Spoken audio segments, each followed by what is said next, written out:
Bonjour. Ce bulletin de mission est pour le sabbat, 25 mai 2024. Il s'intitule « Appel à des numéros de téléphones aléatoires ». Le plus grand désir de Lyubov était de partager son amour pour Jésus en Arménie, mais elle ne savait pas trop par où commencer. C'était en 1995, bien avant que les téléphones portables ne deviennent monnaie courante dans l'ancienne République soviétique. Un ami lui a suggéré d'essayer de témoigner par téléphone, en utilisant une ligne fixe.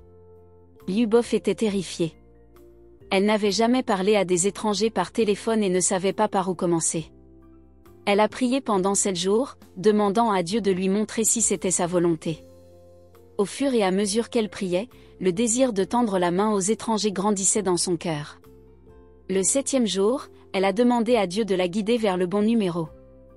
Elle compose un numéro au hasard et dit « Bonjour, je voudrais étudier la Bible avec vous ». Les premières réponses sont décourageantes. Certaines personnes étaient contrariées, d'autres écoutaient mais refusaient les études bibliques. Puis elle a appelé une femme âgée, Olga, qui a accepté d'étudier la Bible avec elle. Les deux femmes se parlent régulièrement. Au cours d'une conversation, Olga mentionne que sa belle-mère est âgée, malade et qu'elle n'est pas chrétienne. Lyubov a encouragé Olga à parler de Jésus à sa belle-mère et à lui demander de l'accepter comme son sauveur. Lorsque Lyubov a rappelé quelques jours plus tard, Olga a raconté que sa belle-mère était décédée, mais avec de l'espoir dans la voix. Le jour même de notre conversation, je suis allée la voir et lui ai parlé de Jésus, raconte Olga. Elle a accepté Jésus comme son sauveur et lui a demandé de lui pardonner ses péchés. Cette nuit-là, elle est morte. 2 ans plus tard, Olga et un autre membre de la famille ont été baptisés. Lyubov était folle de joie. Grâce au téléphone, elle avait contribué à amener 3 personnes au Christ. Lyubov continue à téléphoner. Un jour, elle a joint une femme qui s'est mise à pleurer lorsque Lyubov a parlé de Dieu. Elle lui explique que sa fille, Alla, souffre d'une grave épilepsie et qu'elle a perdu tout espoir. Elle tend le téléphone à sa fille de 23 ans. Alla est restée silencieuse pendant que Lyubov parlait, et les appels téléphoniques se sont poursuivis de cette manière. Au cours d'un appel, Lyubov mentionna qu'elle lisait les « premiers écrits » d'Ellen White et décrivit le magnifique jardin que Dieu préparait sur la nouvelle terre. Alla resta silencieuse jusqu'à ce que Lyubov mentionne un dessin animé populaire de l'ère soviétique représentant un magnifique jardin. Soudain, un rire joyeux éclate à l'autre bout du fil. C'était le premier son qu'Alla émettait. Lyubov continue à parler de la nouvelle terre.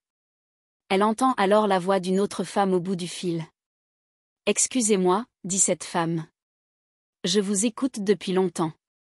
Ce que vous dites est très intéressant. » Alla rit de bon cœur, ravie que quelqu'un ait écouté leur conversation. La mère d'Alla s'est jointe à la conversation, ravie d'entendre sa fille parler et rire. Bientôt, Alla, sa mère et leur voisine participent à l'étude biblique de Lyubov. Plus tard, un homme a interrompu l'étude pour se présenter comme un responsable d'une autre dénomination chrétienne. Lyubov avait désormais 4 personnes qui étudiaient la Bible avec elle.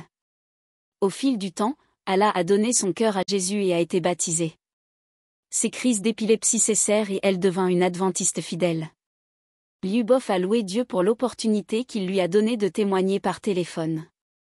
Je suis très reconnaissante au Seigneur Dieu pour le don qu'il m'a fait de servir les gens, en particulier les étrangers, par téléphone, dit-elle.